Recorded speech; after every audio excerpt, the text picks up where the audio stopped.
3 août 881, Saucourt-en-Vimeux. Le soleil se lève sur la Picardie, mais personne ne sait encore que ce jour va basculer dans la légende. Dans quelques heures, près de 8000 guerriers vikings vont périr dans l'une des batailles les plus sanglantes du Moyen-Âge.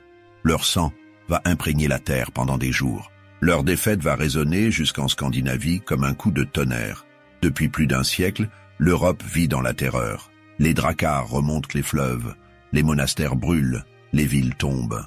Paris a payé des rançons colossales. Rouen n'est plus qu'un champ de ruines. Nantes a vu son évêque massacré dans sa propre cathédrale. Les Vikings semblent invincibles, intouchables, et l'empire de Charlemagne n'est plus qu'un souvenir.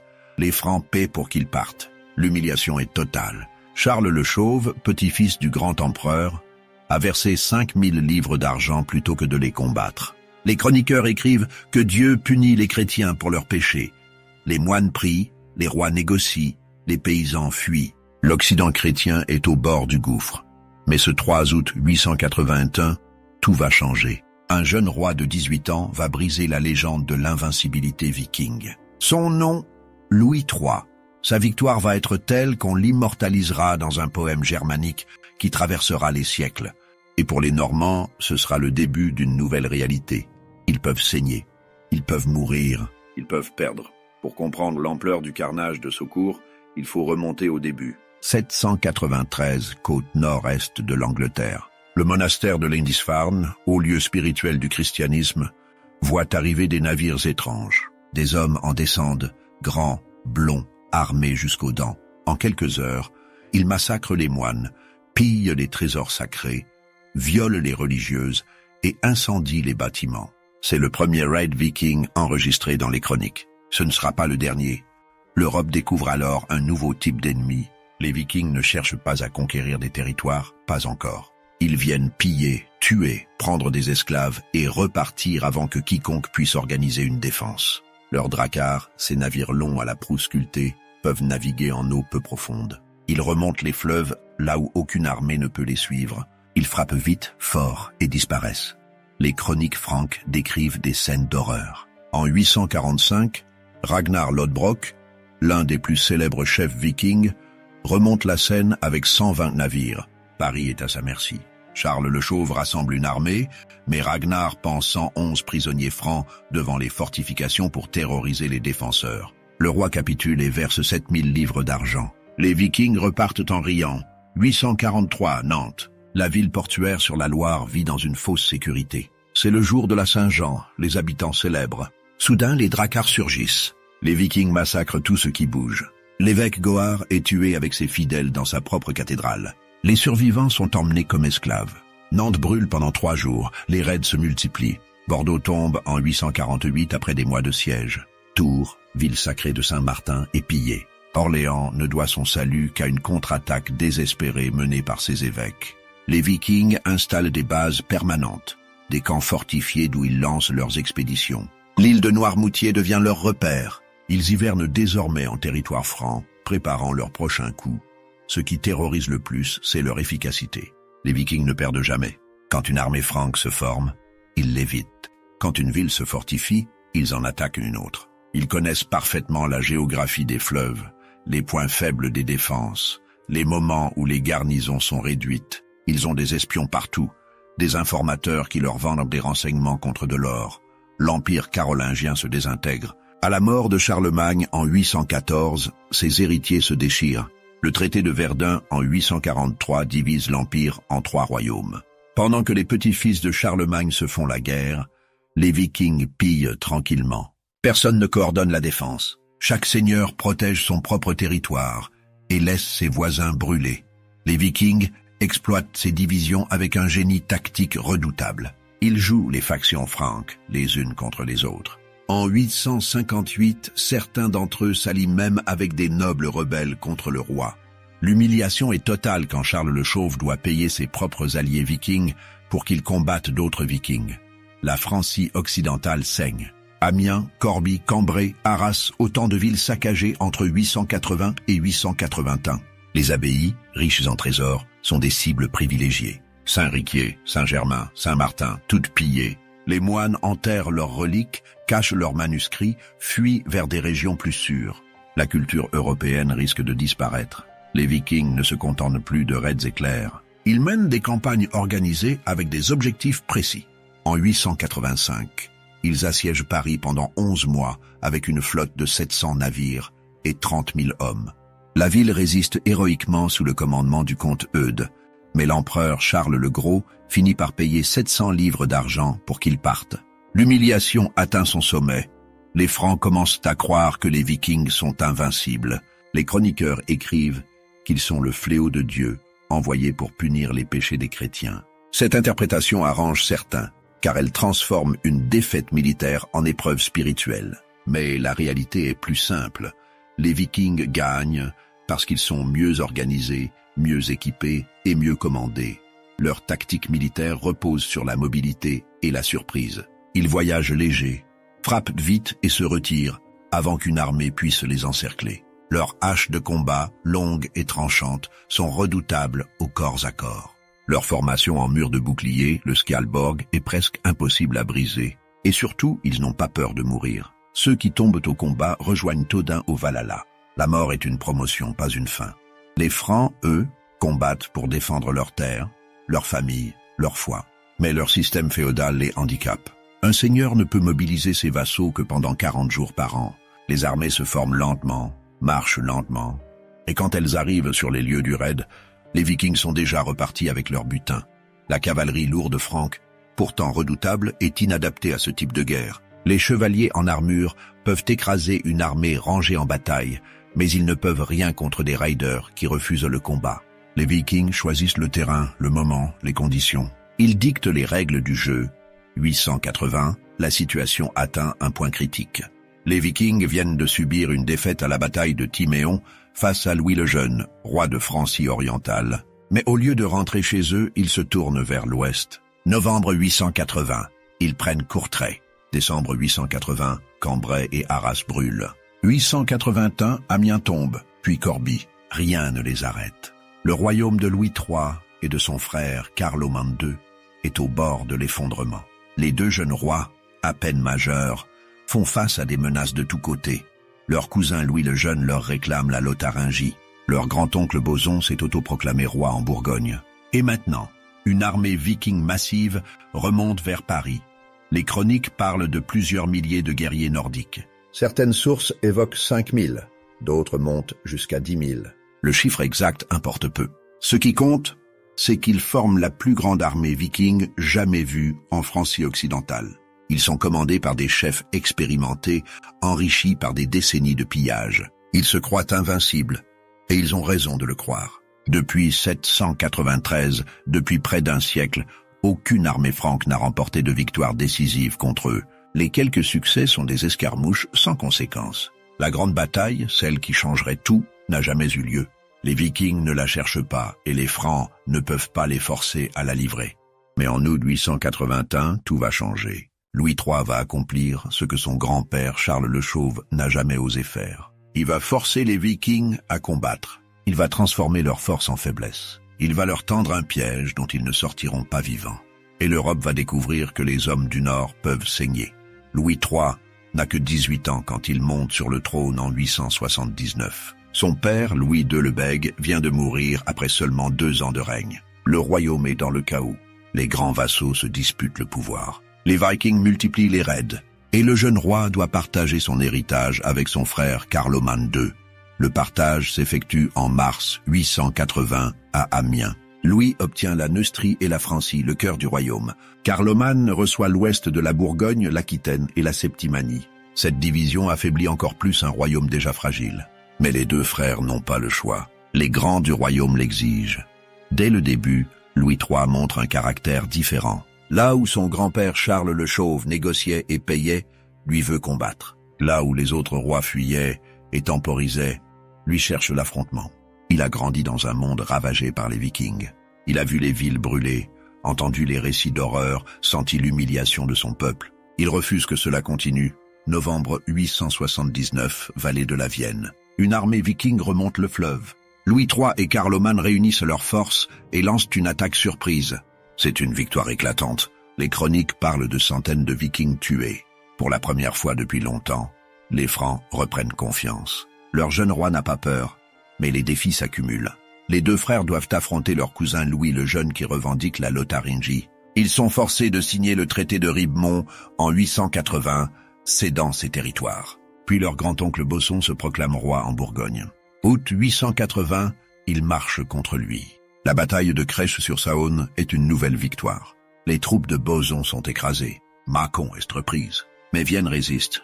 Pendant que les rois francs se battent entre eux, les Vikings continuent leur œuvre de destruction. Ils savent que tant que les Carolingiens sont divisés, rien ne peut les arrêter. Ils profitent de chaque guerre civile, de chaque dispute de succession pour piller tranquillement. Début 881, la situation devient critique.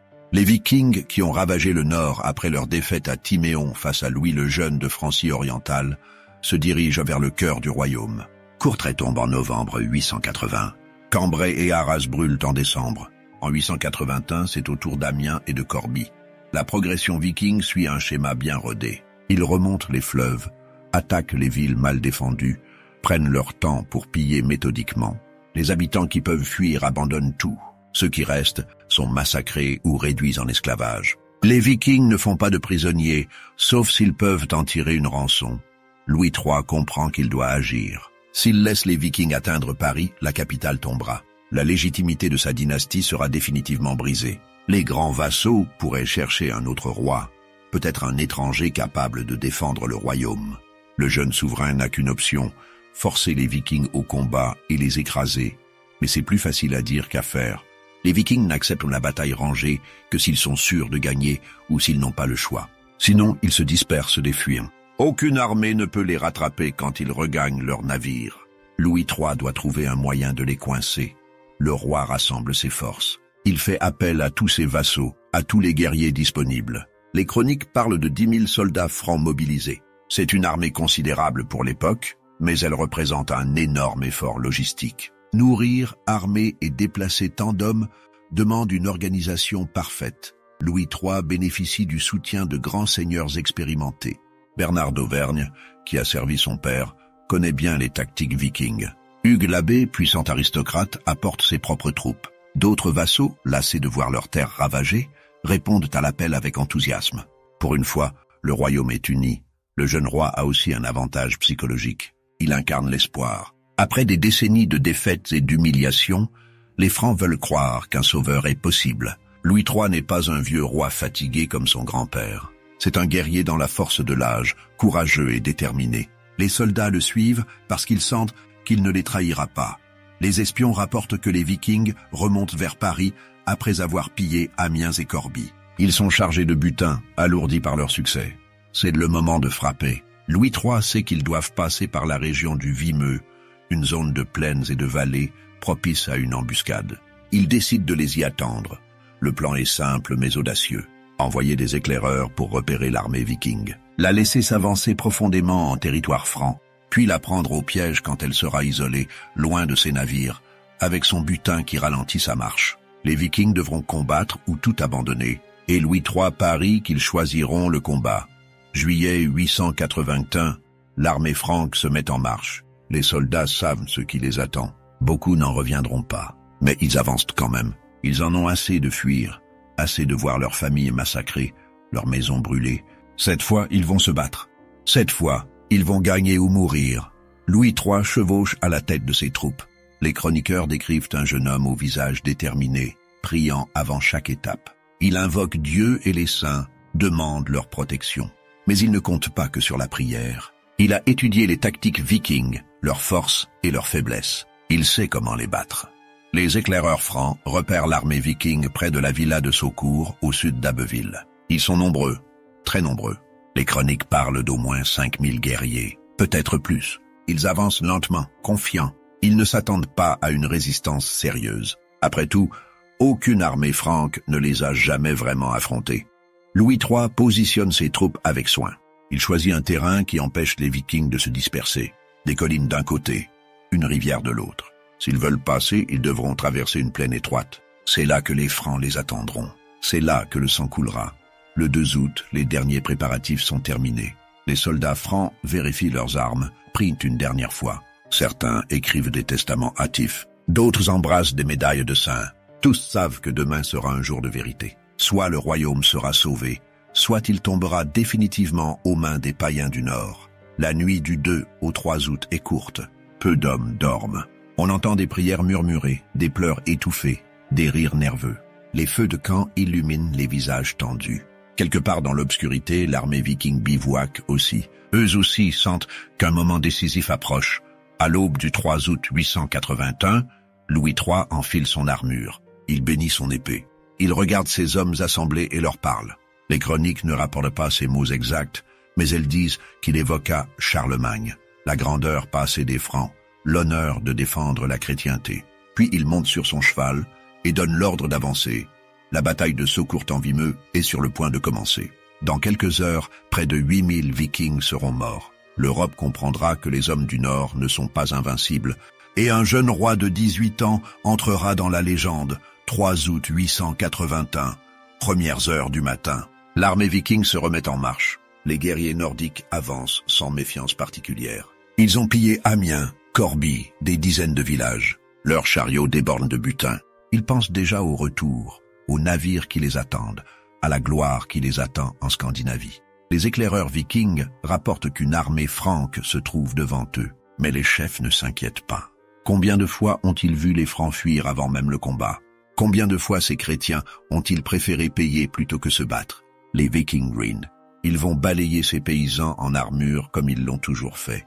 Ce qu'ils ne savent pas, c'est que Louis III n'est pas comme les autres rois. Il n'a pas l'intention de fuir. Il n'a pas l'intention de négocier. Il veut leur sang. Et il a choisi le terrain avec soin pour que les Vikings ne puissent pas échapper au piège. La plaine de Saucourt s'étend entre des collines boisées et une rivière. C'est un terrain parfait pour une embuscade. Les Vikings doivent traverser cette zone s'ils veulent continuer vers Paris. Mais une fois engagés dans la plaine, ils ne pourront plus se disperser. Ils seront obligés de combattre. Louis III positionne ses troupes sur les hauteurs. La cavalerie lourde est prête à charger. L'infanterie forme des lignes solides. Les archers sont en place. Le jeune roi a appris des erreurs de ses prédécesseurs. Il sait que pour battre les Vikings, il faut utiliser la mobilité de la cavalerie franque et la solidité de l'infanterie en formation serrée. Les premiers Vikings émergent dans la plaine. Ils voient l'armée franque sur les collines. Certains chefs veulent se replier, trouver un autre chemin, mais d'autres refusent. Fuir devant des Francs? Jamais. Ce serait déshonorant. Les guerriers d'Odin ne reculent pas. Ils chargent. C'est exactement ce que Louis III espérait. Les Vikings abandonnent leur discipline habituelle et se précipitent vers les positions franques. Ils forment leur mur de boucliers en courant, crient leurs chants de guerre, invoquent Thor et Odin. Mais en montant la pente, ils perdent leur cohésion. La cavalerie franque attend le bon moment. Les Vikings gravissent la colline, essoufflés par l'effort. Leurs rangs se désorganisent. C'est le moment. Louis III lève son épée et donne l'ordre de charger. Des centaines de chevaliers dévalent la pente, lances pointées en avant. Le choc est terrible. Les chevaux écrasent les premiers rangs vikings. Les lances transpercent les boucliers. Les épées s'abattent sur les casques. Les Vikings, surpris par la violence de l'attaque, reculent. Leur mur de boucliers se brise. C'est la première fois qu'une charge de cavalerie franque les frappe de plein fouet sans qu'ils aient pu se préparer. Mais les Vikings sont des guerriers redoutables. Ils ne paniquent pas. Ceux de l'arrière reforment leurs lignes, se regroupent. Leurs haches de combat commencent à faire des ravages parmi les cavaliers francs. Les chevaux hennissent, les hommes hurlent. La bataille devient un chaos de violence et de sang. Louis III, au cœur de la mêlée, combat avec l'énergie du désespoir. Les chroniques racontent qu'il descend même de son cheval pour se battre aux côtés de ses hommes. C'est un acte symbolique fort. Les guerriers francs, voyant leur roi risquer sa vie, redoublent d'efforts. Personne ne peut fuir tant que le roi se bat. Pendant ce temps, l'infanterie franque avance en formation serrée. Elle enfonce les flancs de l'armée viking. Les archers ciblent les chefs, reconnaissables à leurs armures plus riches. Un à un, les commandants nordiques tombent. Sans leadership clair, les guerriers vikings commencent à se désorganiser. Les Vikings comprennent qu'ils sont tombés dans un piège. Derrière eux, d'autres troupes franques bloquent la retraite. Sur les côtés, le terrain accidenté empêche de se disperser. Devant, l'armée de Louis III les massacre méthodiquement. Il n'y a pas d'échappatoire. Ils doivent vaincre ou mourir. Les chefs vikings tentent de rallier leurs hommes. Certains parviennent à former des poches de résistance. Ils se battent dos à dos, en cercle, repoussant les assauts francs avec une férocité désespérée. Mais ils sont submergés par le nombre. Pour chaque franc qui tombe, 3 Vikings périssent. Le combat dure des heures. Ni les Francs ni les Vikings ne demandent grâce. C'est une bataille à mort. Les blessés sont achevés sur place. Les prisonniers sont exécutés. Il n'y a pas de pitié, pas de quartier. L'Europe règle 100 ans de compte en quelques heures sanglantes. Vers midi, la résistance viking commence à s'effondrer. Les guerriers nordiques, épuisés, assoiffés, voient leurs rangs fondre. Certains tentent de fuir vers les bois, mais la cavalerie franque les poursuit et les taille en pièces. D'autres essaient de rejoindre la rivière, mais se noient avec leurs armures. La plaine de Saucourt devient un abattoir. Les chroniques rapportent que le sol était tellement gorgé de sang qu'on ne pouvait plus marcher sans glisser. Les corps s'empilaient par dizaines, par centaines. L'odeur de la mort empuantissait l'air sur des kilomètres. Les corbeaux, attirés par le carnage, noircissaient le ciel. Les derniers Vikings se réfugient dans la villa abandonnée de Saucourt. Ils se barricadent, espérant tenir jusqu'à la nuit pour s'échapper. Mais Louis III ne leur laisse aucun répit. Il ordonne l'assaut. Les Francs, galvanisés par la victoire proche, enfoncent les portes, escaladent les murs. Le massacre continue à l'intérieur des bâtiments. Un groupe de Vikings tente une sortie désespérée. Ils surgissent de la villa en hurlant, hache brandie, dans une dernière charge suicidaire. Ils surprennent les Francs qui se croient déjà vainqueurs. Plusieurs dizaines de soldats francs tombent dans cet assaut surprise, mais c'est trop peu, trop tard. Les Vikings sont submergés et tués jusqu'au dernier. Quand le soleil commence à décliner, la bataille est terminée. Les Vikings ont été anéantis. Selon les annales de Fulda, près de 9000 d'entre eux sont morts. D'autres sources parlent de 8000. Le chiffre exact importe peu. Ce qui compte, c'est qu'aucune armée viking n'avait jamais subi une telle défaite. Les pertes franques sont également lourdes. Les chroniques mentionnent 100 morts selon les annales de Saint-Vaast, mais d'autres sources évoquent 3000 victimes. Louis III a payé sa victoire au prix fort, mais il a gagné. Pour la première fois depuis près d'un siècle, les Francs ont écrasé les Vikings dans une bataille rangée. Le jeune roi parcourt le champ de bataille. Partout des corps. Des dracars ne reviendront jamais en Scandinavie. Des familles vikings pleureront des fils, des pères, des frères qui ne rentreront pas. L'Europe a enfin riposté. L'invincibilité nordique n'était qu'un mythe. Louis III ordonne de ramasser les bannières vikings, les armes, les bijoux. Tout ce butin sera redistribué à ses soldats et aux églises. Les corps ennemis sont entassés et brûlés. Les Francs enterrent leurs propres morts avec les honneurs. Des prêtres bénissent le champ de bataille, remercient Dieu pour cette victoire miraculeuse. La nouvelle de la victoire se répand comme une traînée de poudre. Dans toute la Francie occidentale, les cloches sonnent. Les paysans sortent de leurs cachettes. Les moines chantent des Te Deum. Les seigneurs organisent des banquets. L'espoir renaît. Les Vikings peuvent être vaincus. L'Europe n'est pas condamnée, mais pour Louis III, la victoire a un goût amer. Il a vu mourir tant d'hommes. Il a senti l'odeur du sang, entendu les cris des blessés. Il sait que les Vikings reviendront. Cette bataille n'est qu'un répit, pas une solution définitive. Mais au moins, il a prouvé que les Francs pouvaient se défendre. Le soir du 3 août 881, le jeune roi s'agenouille et prie. Il remercie Dieu, demande le repos pour les âmes des morts. Puis il se relève et regarde vers le nord. D'autres Vikings viendront. D'autres batailles l'attendent. Mais il sera prêt. Il a goûté à la victoire. Il sait maintenant qu'il peut gagner. La victoire de Saucourt n'est pas seulement militaire. Elle devient rapidement un symbole, une légende, un espoir. Et comme toute grande victoire, elle inspire les artistes. Entre août 881 et août 882, un poète anonyme, probablement un moine de l'abbaye de Saint-Amand, compose un texte extraordinaire, le Ludwigslied.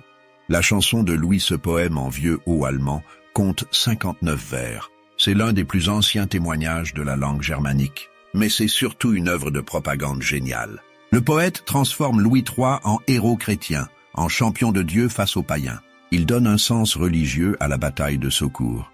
Le Ludwigslied présente les Vikings comme un châtiment divin envoyé pour punir les péchés des Francs. Dieu aurait fait traverser les mers aux Nordiques pour rappeler aux chrétiens qu'ils doivent vivre selon les commandements. Mais quand les Francs se sont repentis, Dieu a envoyé Louis III comme son bras armé pour détruire les païens. Cette interprétation arrange tout le monde. Les clercs peuvent justifier les raids vikings sans remettre en question la puissance de Dieu, Les nobles peuvent présenter leurs défaites passées comme des épreuves spirituelles plutôt que des échecs militaires.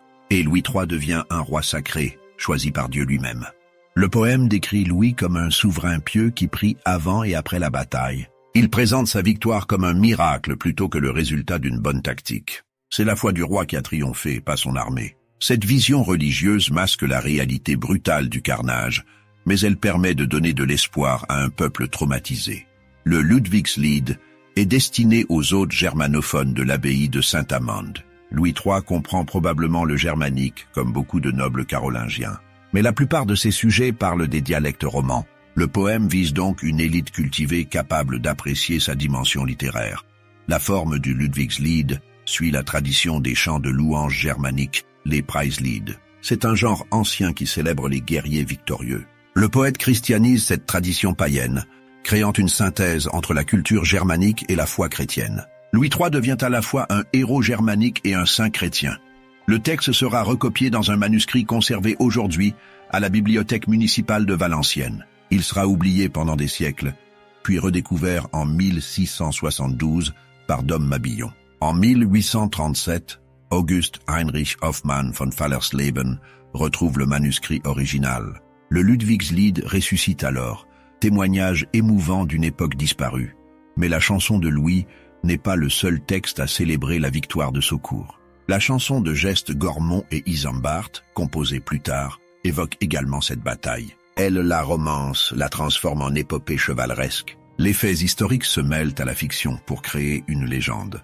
Les chroniques officielles, elles, sont plus sobres. Les annales de Saint-Vaast décrivent les faits militaires sans enjolivures excessives. Les annales de Fulda donnent des chiffres précis sur les pertes. Ces textes historiques confirment l'importance de la bataille, mais évitent le triomphalisme du Ludwigslied. Dans toute l'Europe chrétienne, la nouvelle de la victoire provoque un soulagement immense. Les moines copient et diffusent les récits de la bataille. Les évêques organisent des cérémonies d'action de grâce. Les prédicateurs utilisent Saucourt comme exemple de ce que la foi peut accomplir face aux païens. La victoire de Louis III redonne confiance aux Francs. Depuis des décennies, ils vivaient dans la peur, persuadés que les Vikings étaient invincibles. Saucourt prouve le contraire. Les Nordiques peuvent être battus s'ils sont forcés à combattre dans des conditions défavorables. La clé est de les piéger, de les empêcher de se disperser. Les autres royaumes européens tirent des leçons de Saucourt. En Angleterre, Alfred le Grand étudie la bataille et adapte ses propres stratégies. Il comprend qu'il faut des fortifications permanentes pour bloquer les mouvements vikings et des armées mobiles pour les forcer au combat. Son système de burses, forteresses reliées, sera un succès, mais la victoire de Saucourt ne met pas fin aux raids vikings. Au contraire, elle les intensifie. Les chefs nordiques veulent venger leurs morts. Dès 882, de nouvelles flottes remontent les fleuves francs.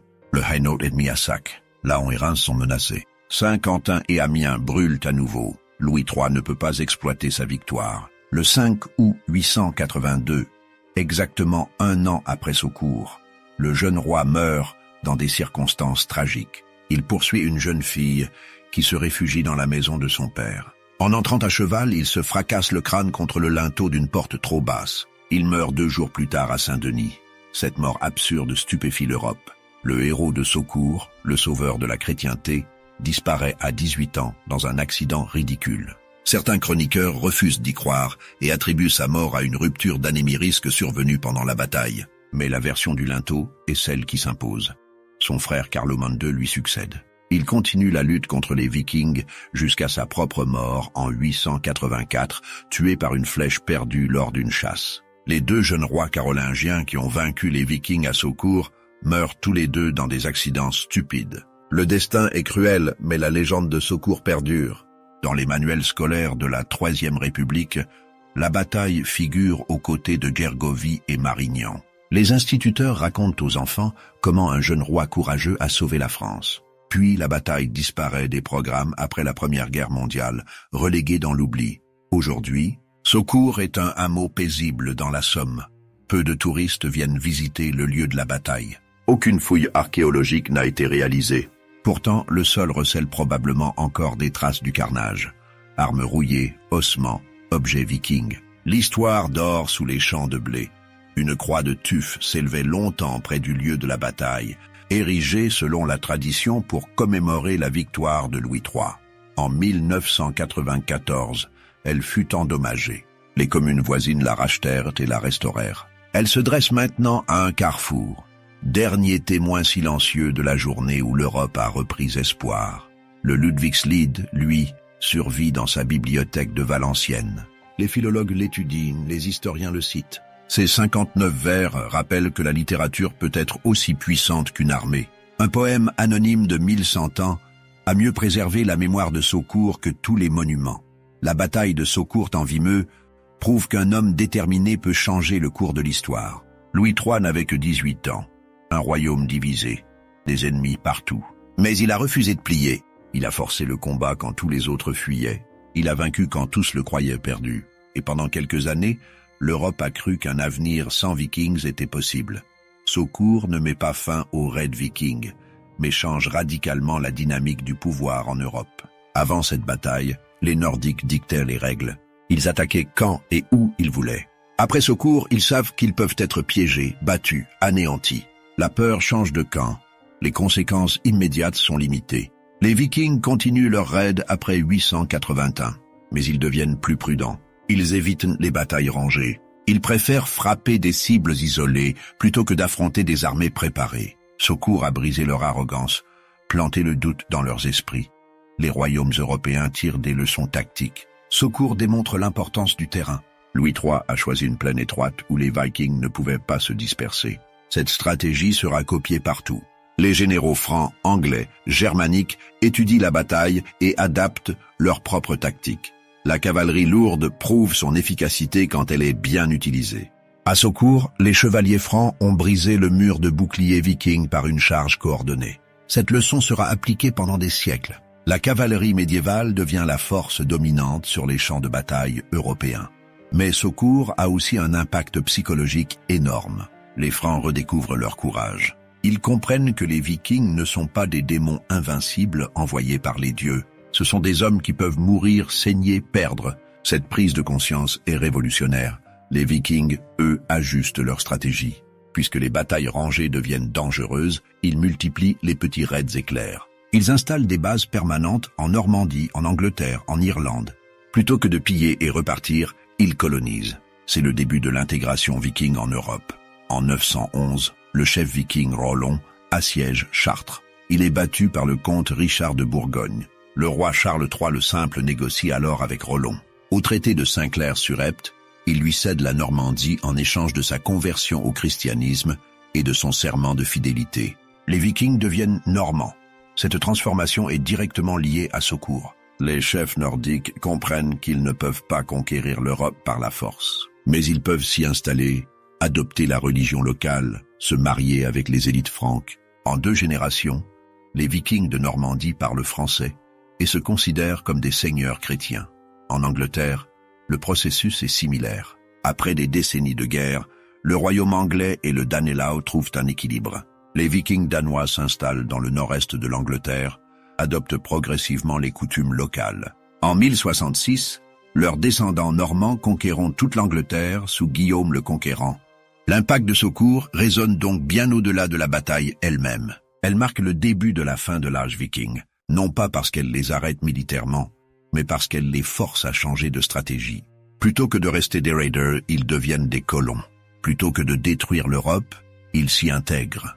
Sur le plan dynastique, Saucourt renforce temporairement la légitimité carolingienne. Louis III et Carloman II prouvent qu'ils peuvent défendre le royaume. Mais leur mort prématurée en 882 et 884 brise cet élan. Charles le Gros, puis Charles le Simple leur succèdent dans le chaos.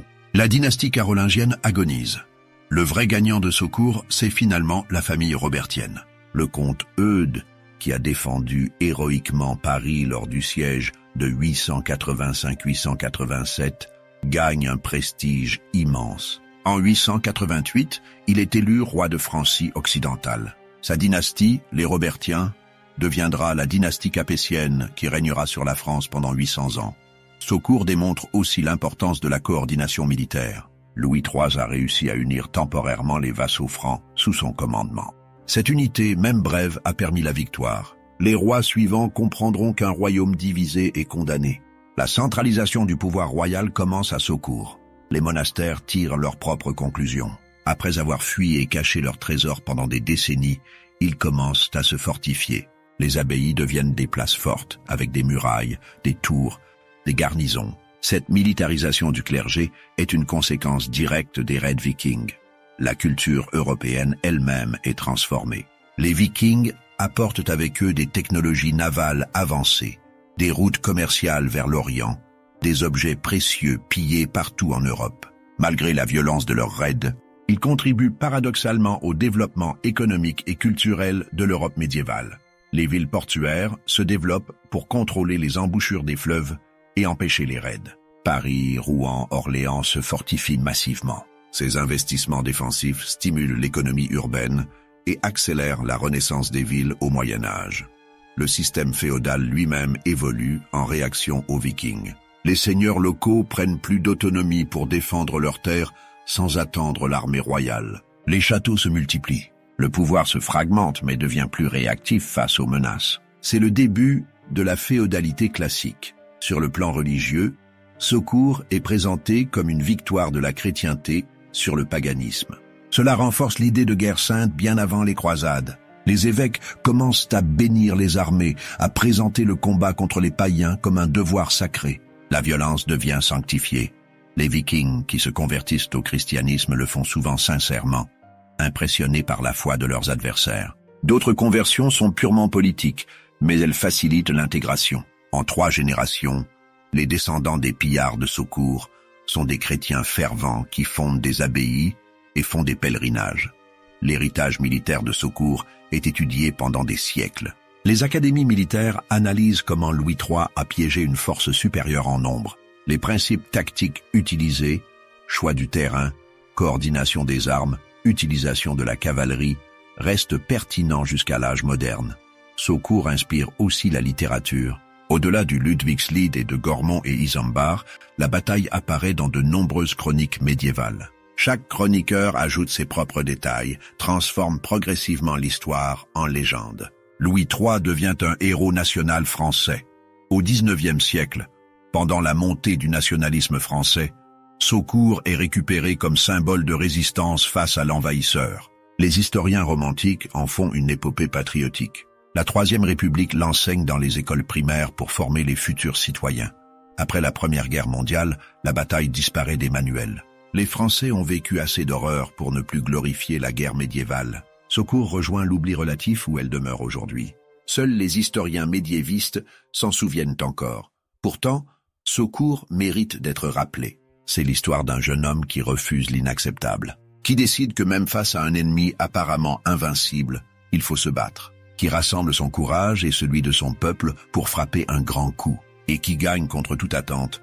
C'est aussi l'histoire d'un moment charnière. Avant Saucourt, l'Europe semblait condamnée à vivre sous la terreur viking. Après Saucourt, un avenir différent devient possible. Les Nordiques peuvent être intégrés plutôt que simplement combattus. La synthèse culturelle entre Francs et Vikings donnera naissance à la civilisation normande.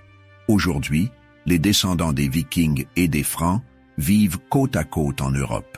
Les haines ancestrales sont oubliées. Les Scandinaves sont parmi les peuples les plus pacifiques du monde. Les Français ont intégré l'héritage normand dans leur identité nationale. Saucourt appartient à une époque révolue, mais son message résonne encore.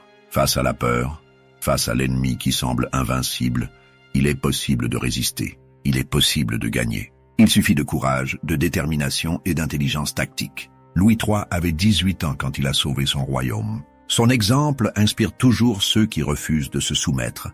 Le 3 août 881 reste gravé dans la mémoire européenne comme le jour où l'impossible est devenu réel. Une armée viking, forte de plusieurs milliers de guerriers endurcis, enrichie par des décennies de pillage, convaincus de leur invincibilité, a été anéantie en quelques heures par un roi de 18 ans.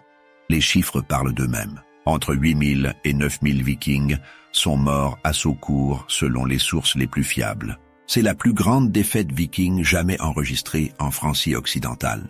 C'est aussi l'une des batailles les plus sanglantes du IXe siècle. En une seule journée, Louis III a tué plus de Nordiques que toutes les armées carolingiennes réunies pendant des décennies. La bataille aurait pu changer définitivement le cours de l'histoire si Louis III avait vécu. Avec quelques années de plus, Il aurait pu organiser une défense systématique du royaume, fortifier les villes, entraîner des armées permanentes. Peut-être que les Vikings n'auraient jamais colonisé la Normandie. Peut-être que l'histoire de France aurait été différente. Mais le destin a décidé autrement. Un an jour pour jour après sa plus grande victoire, Louis III meurt stupidement en se cognant la tête contre un linteau. Cette fin tragique et absurde renforce paradoxalement sa légende. Le héros foudroyé dans sa jeunesse devient une figure romantique, un symbole de la fragilité de la gloire humaine. Son frère, Carloman, continue la lutte 2 ans avant de mourir lui aussi accidentellement. Puis vient Charles le Gros, puis Charles le Simple. La dynastie carolingienne s'effondre malgré Saucourt. La victoire militaire ne suffit pas à sauver une dynastie condamnée par ses divisions internes.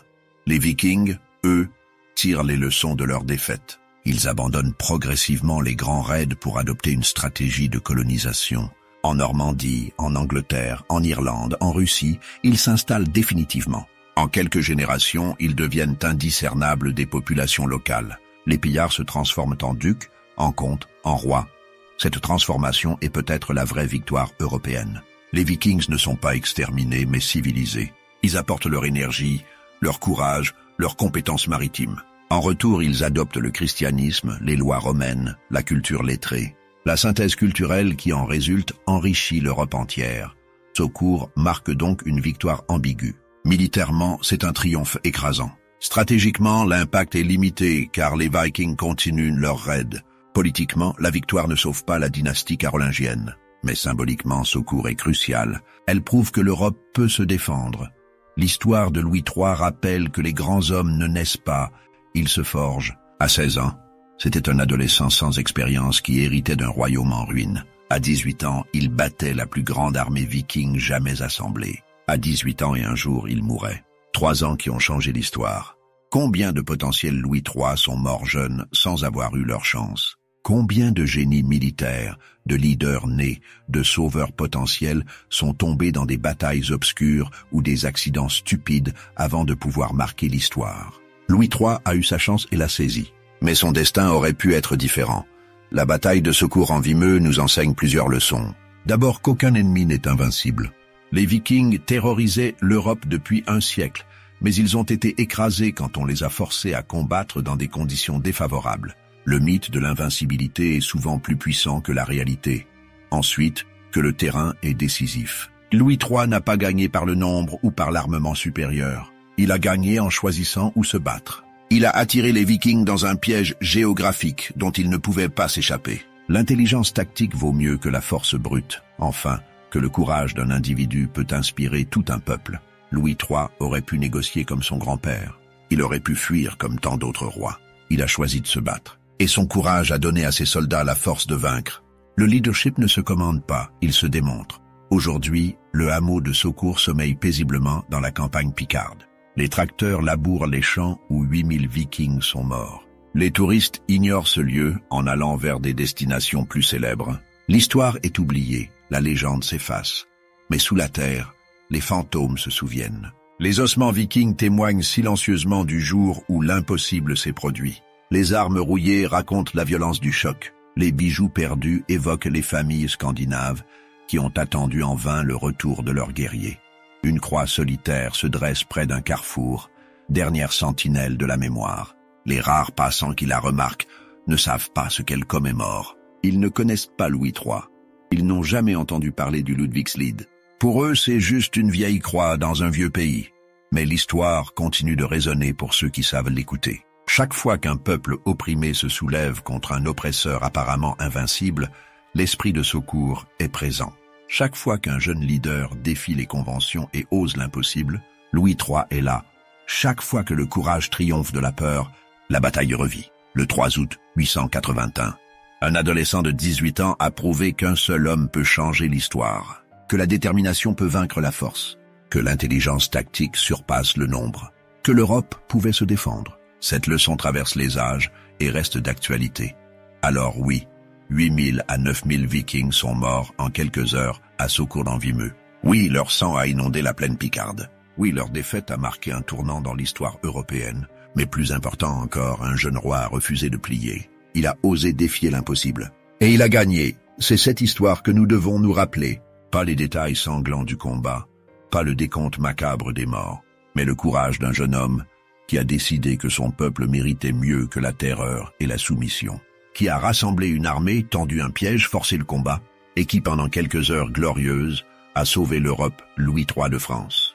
Roi à 16 ans, vainqueur des Vikings à 18 ans, mort stupidement à 18 ans et un jour. 3 ans de vie active, une bataille, une victoire, une légende qui traverse les siècles. Certains hommes n'ont besoin que de quelques heures pour entrer dans l'éternité. Le 3 août 881, Louis III a eu les siennes.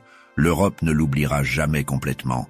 Tant qu'il existera des historiens pour raconter Saucourt, des passionnés pour étudier le Ludwigslid, des visiteurs pour chercher la croix dans les champs picards, Louis III vivra. Son sacrifice, son courage, sa victoire continueront d'inspirer ceux qui refusent de se soumettre à la tyrannie. Car c'est cela, au fond, la vraie leçon de Saucourt. Face à la barbarie, face à la terreur, face à l'ennemi qui semble invincible, il existe toujours une solution. Il faut du courage pour la chercher, de l'intelligence pour la trouver et de la détermination pour l'appliquer. Louis III avait ces 3 qualités. C'est pourquoi, 1143 ans après sa mort, nous racontons encore son histoire. Et les 8000 Vikings qui sont tombés ce jour-là, ils sont rentrés au Valhalla si l'on croit leur religion. Ils festoient avec Odin et les héros des temps anciens. Ils boivent l'hydromel dans des cornes sculptées, riment de leurs exploits passés, et peut-être, dans leur paradis guerrier, respectent-ils le jeune roi franc qui les a vaincus. Car les vrais guerriers honorent un adversaire valeureux. Saucourt en Vimeux, 3 août 881, le jour où l'Europe a dit non. Le jour où les Vikings ont découvert qu'ils pouvaient perdre. Le jour où un adolescent est devenu une légende. Que cette histoire ne soit jamais oubliée. Que le courage de Louis III inspire les générations futures. Que sa victoire rappelle à tous que rien n'est impossible pour qui ose essayer. L'histoire est écrite par les vainqueurs, dit-on. Ce jour-là, les vainqueurs étaient francs, et leur histoire résonne encore 13 siècles plus tard. Puisse-t-elle résonner 13 siècles de plus? Puisse le nom de Louis III être prononcé avec respect. Puisse Saucourt rester dans les mémoires comme le jour où l'impossible est devenu réel. Car si un roi de 18 ans a pu sauver l'Europe, alors tout est possible. C'est le message ultime de Saucourt. C'est pourquoi cette bataille mérite d'être racontée. Encore et encore. Non pas pour glorifier la violence, mais pour célébrer le courage. Non pas pour haïr les Vikings, mais pour admirer ceux qui ont osé leur résister. Le soleil se couche sur la Picardie. Les ombres s'allongent sur les champs de Saucourt. Quelque part sous cette terre paisible dorment les ossements de 8000 guerriers venus du Nord. Et celui d'un jeune roi qui a changé l'histoire. Qu'ils reposent en paix. Leur combat est terminé. Mais leur légende ne fait que commencer.